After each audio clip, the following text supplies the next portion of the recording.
So today, we are here to talk about being an agent of love. It's the next installment in our Fall Faith series, based on the book Love for No Reason. And we found out this past week that we have been mispronouncing our author's name for 3 weeks now. So we are going to rewind all those tapes, and from this point forward, let you know that this book is authored by a woman by the name of Marcy Shimoff, as opposed to Shimoff. So, over the last 3 weeks, Marcy has been helping us learn how it is that we can be and express more from a place of unconditional love. Unconditional love. And a part of that journey, she has supported us through her use of the human chakra system. We started off 3 weeks ago getting ourselves grounded, moving into that first chakra area so that we can be aware in the moment, to be present to the moment and everything and everyone that may be around us at any given point in time. And then from there, we moved into the second chakra, and we talked about how from that place of being grounded, we can begin to call forth from within us the vitality and the energy of life, how we could experience the fullness of life and everything that it has to offer. And that's right in that second chakra. And then last week, we went right into our guts, and we began to give some time and attention to those inner critics, the third chakra, those voices within us that would tell us that we can't, or we won't, or we'll never, or will you fill in the blank with whatever word works for you. We took this whole idea of love for no reason, this concept of unconditional love, and we began offering it to ourselves. And then we left last week having taken that love of self and allowing it to open our hearts more fully, the fourth chakra, to allow our hearts to expand and to begin to express that love to people around us and to see what a difference that can make in our life experiences. And so that leads us to today, where we're arriving at the fifth chakra, and it is the chakra of communication. And this communication energy center is right here in the throat. And it also encompasses our entire neck, our mouths, our ears. And the center of energy is the one that influences our ability to express ourselves fully and to listen to other people with openness. In the book, Marcy offers that it is a channel between our inner world of thoughts and feelings and our outer world of experiences and relationships. That inner world of thoughts and feelings and the outer world of experiences and relationships. Now, I don't know about you, but there have been times in my life where there have been this channel within me between having something I wanted to say and my ability to express it clearly to someone else has been pretty clogged up.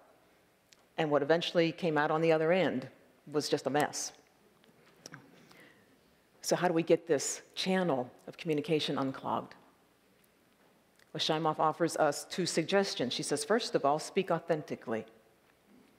And secondly, she says, listen without judgment. So let's think about both of those things for just a second. Think about speaking authentically. Is it always easy to do so? No, just go back to last week. There are times in our lives where we know how we feel.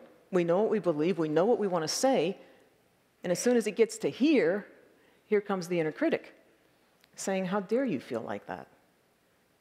Or how dare you have an opinion that's different from such and such about so-and-so, or with so-and-so about such and such?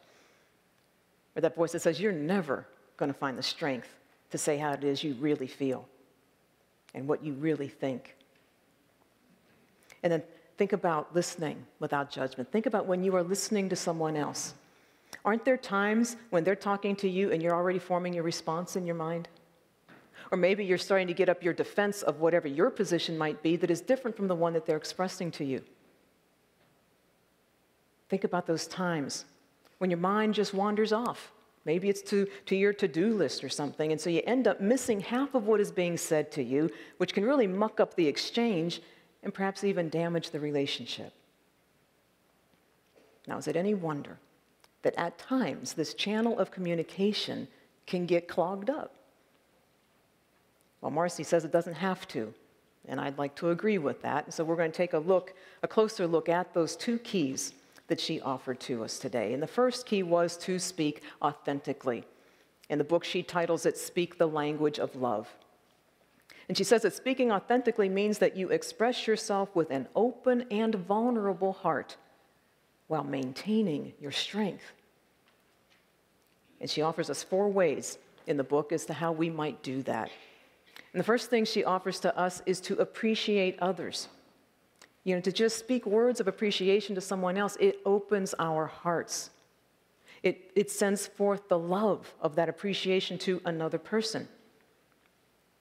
Remember last week when we moved into opening our heart space and we did it in the silence. We just silently brought a thought of someone, something, some experience into our minds, and we allowed that to bring forth our appreciation for it, and in turn expanded our hearts.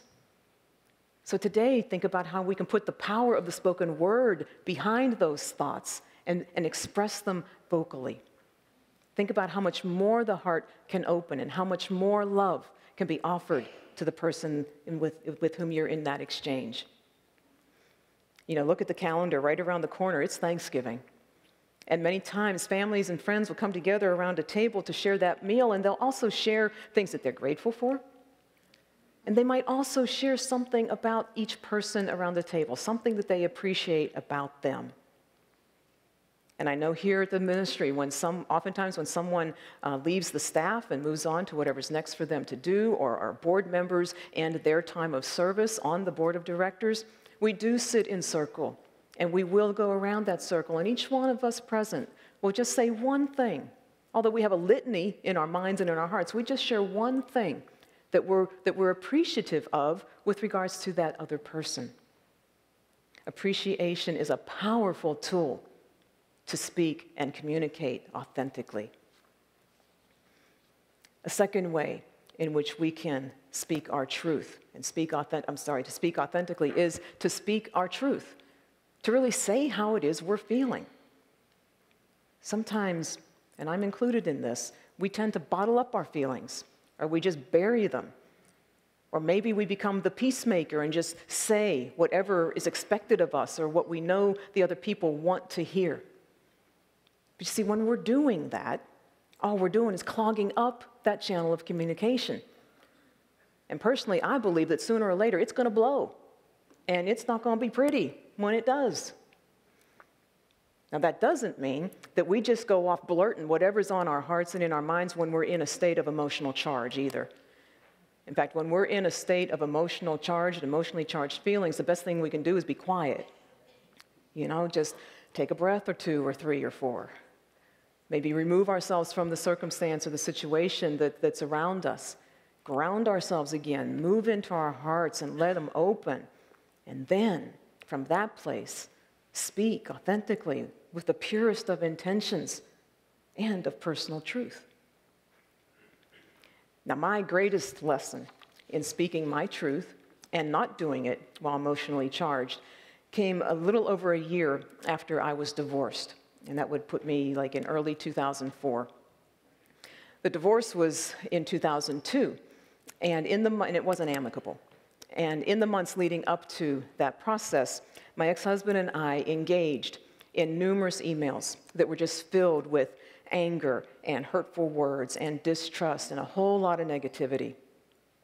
And I can honestly say that most of those emails were initiated by him, but I fed right into that negativity and that negative energy in my responses to him. See, I was one of those people, pretty much for all my life, that just kept my feelings bottled up. I just stuffed them down, and I was that peacekeeper. I said whatever would keep the peace, whatever other people wanted to hear, and I let my own feelings I let them go.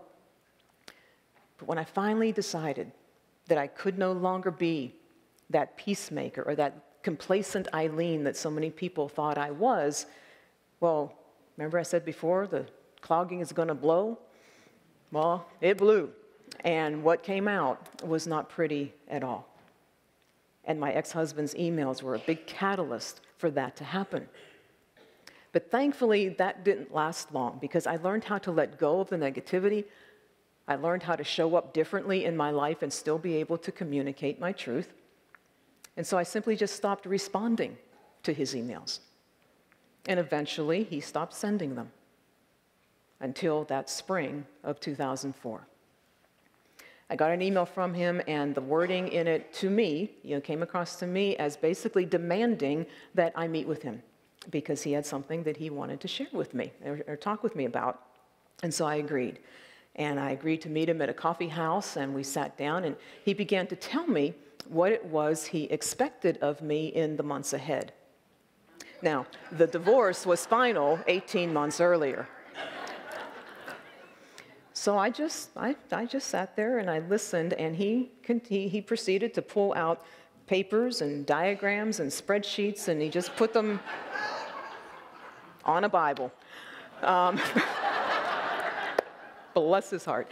He put them on the table there and continued to just share what he expected of me. Now, that old Eileen would have blown and spewed all over him in public. I would not have cared. But thankfully, just about a week or two before I met with him, I had completed a class at the church, the Unity Church I was attending at the time, and it was called Communicating from the Heart. And that class offered a 4-step technique called nonviolent communication, or NVC for short. And NVC is a program, a technique that was developed by a man named Marshall Rosenberg. And it helps us to express ourselves in loving ways while still getting our needs met. And so I thought, okay, I will use this in this circumstance that I found myself in. And the 4 steps really aren't that difficult. The first step says just observe. Just be present to the moment, that grounded place. Be present to the moment and observe what's happening. I was reminded as I was reading through this again of that old police show from, I think it was the 60s, Dragnet, where the cop said, just the facts, ma'am, just the facts. That's all you got to do for step 1 is observe. And then the second step is to check in and ask, what am I feeling about this? And name it. Claim the feelings. Are you unhappy? Are you angry? Are you irritated, frustrated, confused? What is it? Check in with yourself and name your feelings. The third step is to take those feelings and say, well, why am I feeling this way? See, Marshall Rosenberg puts forth the premise within NVC that all negative emotions are a result of having an unmet need in ourselves. And so another way to ask that third step is, what need do I have in this moment that's not being met? And then the fourth step is to make a request and make it stated clearly, whatever it is you want to ask. Okay, so you observe, you name your feelings, you ask what need isn't being met, and then you make a request. Okay, so this is how the coffee shop conversation continued. Now, my ex-husband's name is Nick. And I said, Nick, I have heard and looked at what you're asking of me. And I feel very disrespected and angry. I need you to hear me when I say that I will not agree to these things, to what you are asking. And I'm asking you to never bring them or anything like them to me again. And then I lived through the longest 15 seconds of silence I have ever experienced. But that was about how long it was. Felt like an eternity, but it was just about 15 seconds or so. And at that point, he snatched up all of his papers, kicked back his chair, almost knocking it over, and stormed out of the coffee shop. I never heard another word from him. You see, nonviolent communication doesn't guarantee you that traditional happily ever after, because sometimes that's not the best for everyone involved.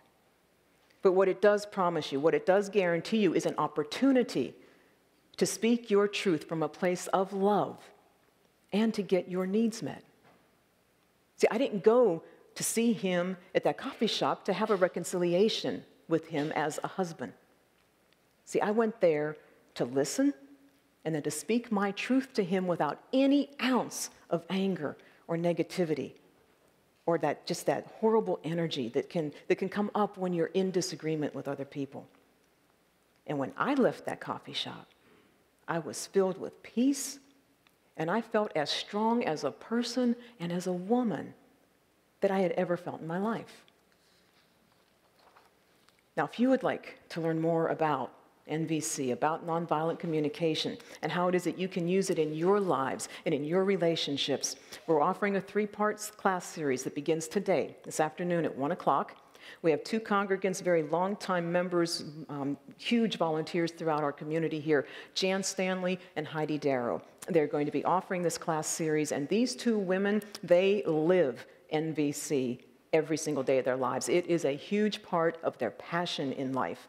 They're going to lead the series, and they have also taken, at least for the past year, maybe 2 years now, they have taken this program out into the Kansas City schools. And so our children are learning at a very young age how it is to not stuff their feelings and to express them from a place of love without any negativity needing to come into the picture. It is an impactful program. It changed my life. I mean, we try to come up with more current examples as we give our talks sometimes, but that one is nearly 10 years old, whatever it is, and it is still serving me today. It was that powerful. Okay, the third tool that Marcy offers us to communicate from our hearts is another one that I just absolutely love, and it is music. She tells us of how powerful a tool music can be. I mean, music's known to be a healer. Many of you know, or maybe you've heard of Janalia Huffman. She's been here several times in the past offering her healing concerts here at the ministry. And she also takes her healing music and she will go room to room to room in the hospitals throughout this area, just playing her healing music for the patients that are there. See, it's been proven that music can have a positive effect on the symptoms that we're experiencing as we move through different health challenges in our lives. Music can help de-stress us. Music can just open our hearts. I mean, you don't have to go anywhere further than where you're sitting right now. Think about the way our music team touches our hearts every single Sunday. On any given Sunday, I invite you to look at them. Whether it's our song leaders, our soloists, our band, look at their faces as they are offering their gifts to us. You can see the passion. You can feel the love that's in their heart that they are giving to us through their gift of music. And then when you're done looking at them, turn around and look at each other. There are times I'm sitting up here with Bob and Patricia, and they start that opening song, and there are people, I see you dancing to your seats. You're dancing through the aisle, even going sideways dancing. You can see heads bobbing. You can see the toes tapping, or the hand going on your leg. You can see people singing along, people standing up, people clapping. And then think of that moment when it's all over and we're offering our appreciation to them with the applause, which is just an outward symbol of what we're feeling inside in our hearts. One song, maybe no more than 3 minutes in length, can help move us from a place of being completely closed down to a place of being completely open, filled up and overflowing with love. And the last tool that we're offered today to help to speak authentically is pretty simple. Marcy tells us to smile. Come on.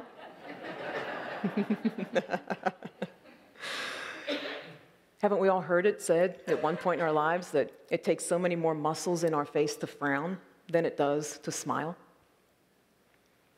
2 weeks ago, I traveled down to Houston, Texas, and I went there to officiate the wedding of my older son, Nicholas.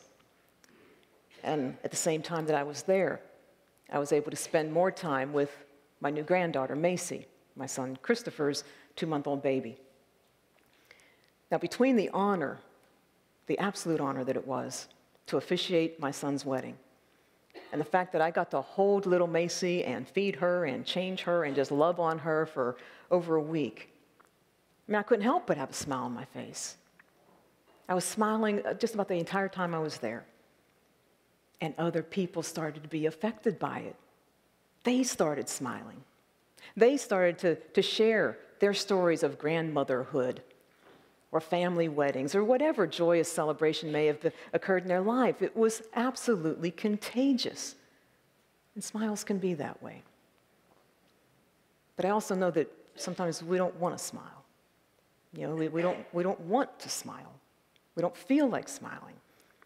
And yet in those times, we're reminded to try to bring back into our memories some very important words, very wise words from that wonderful Buddhist monk, Thich Nhat Hanh. Because he said that sometimes your joy is the source of your smiles. but sometimes your smile can be the source of your joy. So now we're going to move on to the second key. The second key that we're offered today is to listen without judgment. Marcy calls it to hear from the heart. Now, to listen without judgment, to hear from the heart, she says, that means that when you listen, there is nothing blocking your connection with the other person. That truly listening to another person means that you're willing to really hear what they say, and you get very clear not only on what they are saying, but also the feelings that they're expressing. So again, I have to check in. Has anybody else, like me, ever misinterpreted something that someone said to them? Yeah. Or have any of you, like me, ever told someone how they should be feeling or how they are feeling after they just told you how they really were feeling? And has anyone ever said to you, you shouldn't feel that way? Now, how does that feel? See, more often than not, these blocks, again, that channel of communication occurs because we have not truly listened. We've not truly listened. I mean, we're there with the person, we're right there, not even a foot away from them. But as I said earlier, as they begin to talk, we begin to form our own response. Or we start to remember something in our own life that's so very similar to what it is they're sharing with us.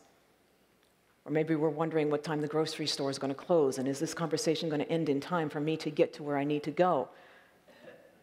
And then we get upset when someone tells us we never listened to them. See, what we're invited to do, to practice and to learn today, is what Marcy Shimoff speaks of in the book as compassionate listening. Now, I tend to use the term or the phrase empathetic listening. And perhaps the easiest way for me to talk with you about that a little bit this morning is to share with you an exercise that I use every year with our prayer chaplains as they move through their time of training. You see, listening is crucial to a chaplaincy program. We would never want anyone in this room to feel as if you have not been heard when you ask for a prayer. And so what I do with the chaplains is I ask them to pair off. And once they're all set up in their pairs, I take around a bag of hearthstones. You know, those stones are usually shaped like a heart. They're clay. They've got a word etched in them, some divine quality usually, like faith or imagination, creativity, love, and so on and so forth. And when everybody has their stone and the pairs are set, I ring a chime. And for the next 2 minutes, the chaplain who picked the stone tells their partner why it is they think they chose that particular word on that particular day. And the only job the other chaplain has in those 2 minutes is to listen. They don't say a word. They don't speak, but they make a connection. They make a connection through their eye contact. They make a connection by gently nodding their head in acknowledgement of what is being offered to them. Their facial expressions might mirror the emotions that are being expressed by the chaplain who's sharing. They might lean in just a little bit in their chair to again acknowledge that they are connected with their partner. And if the sharing chaplain stops talking because maybe they don't know the next thought, or perhaps that word, oftentimes it brings up emotions for them. And so they're tearing up, they're trying to gather themselves. Even in those moments, the listening chaplain doesn't say a word. Then when the 2 minutes is up, I ring that chime again, and the chaplain who listened reflects back to the chaplain who shared what it was they heard. And more often than not, everybody's happy. But every so often, a chaplain or two will have to say to their partner, well, you know, that's really not what I said. Or that's not what I meant whenever I was explaining this to you. And so they come back together again. There's more talking, there's more listening, there's more reflecting, until that channel of communication has absolutely no blocks in it. See, this is a tool that serves our chaplains so greatly as they prepare to stand in that sacred space of receiving you and listening to the prayer requests you make of them here or over the phone when they call you throughout the month. You see, when we commit ourselves, when we're really committed to listening to another person, It's never about us. It is always about the person speaking. If our minds, if we allow them to wander off, we're focused on us. If we start remembering our own stories, we're focused on us. If a prayer chaplain ever completes your prayer request before you're finished speaking, they're focused on themselves. Listening is always about the person speaking. And listening can be one of the greatest gifts we offer to another human being. Being an agent of love, it means to speak and to hear from the heart.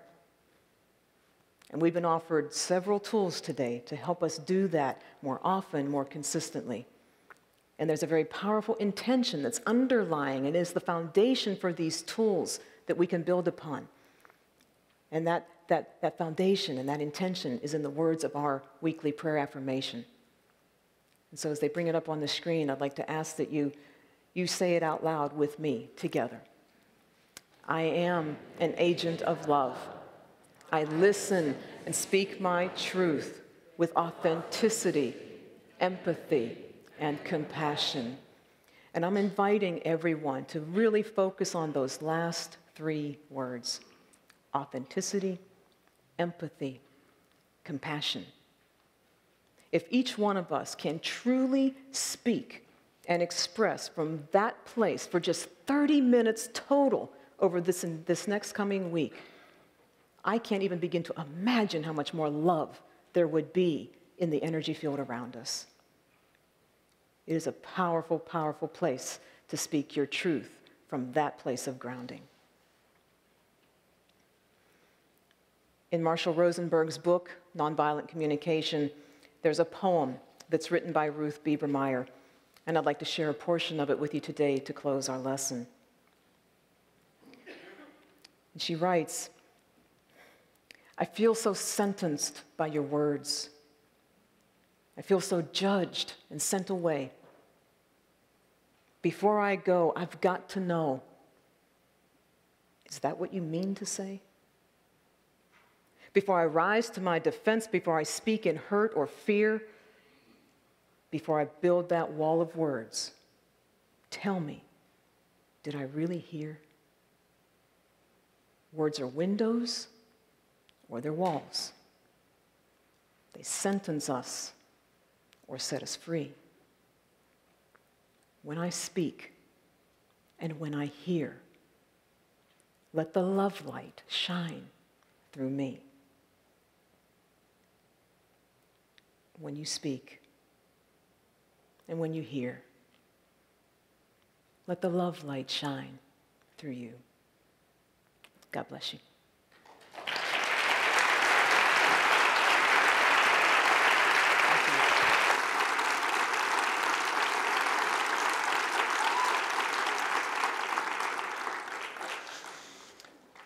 As we prepare now to receive our love offering, I'm just going to invite you for a moment, just take a look at the banners that we have hanging up, our 4 priorities. And now I'm going to invite you to just take your offering in your hands. As we bless these offerings, we commit them to go forth to touch hearts, to change lives, to celebrate spirit, to open new pathways to awakening, and to allow all of us, and especially our children, to be on fire with God. We commit these gifts to go forth to do God's work. And we give thanks that it is so. Amen.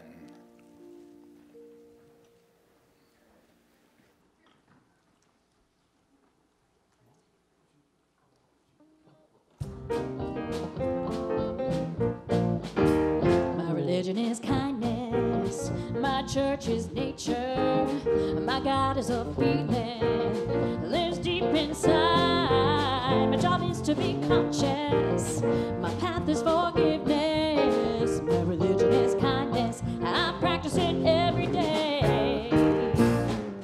Everyone has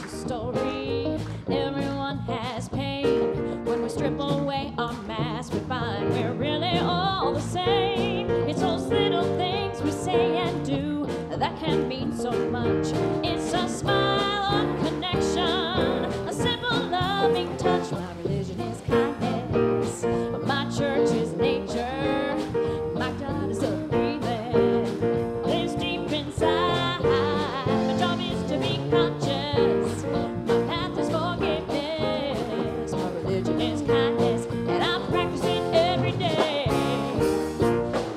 Today I'm gonna ask myself, what more can I do to be a radiant child of God and let my love shine through? I'm gonna let my heart be my guide, get the best of me. I'm gonna share my joy, share my love, give it boundlessly. My religion is kindness, my church is nature, my God is a breathing, lives deep inside. My job is to be conscious, my path is forgiveness. My religion is kindness, and I practice it every day.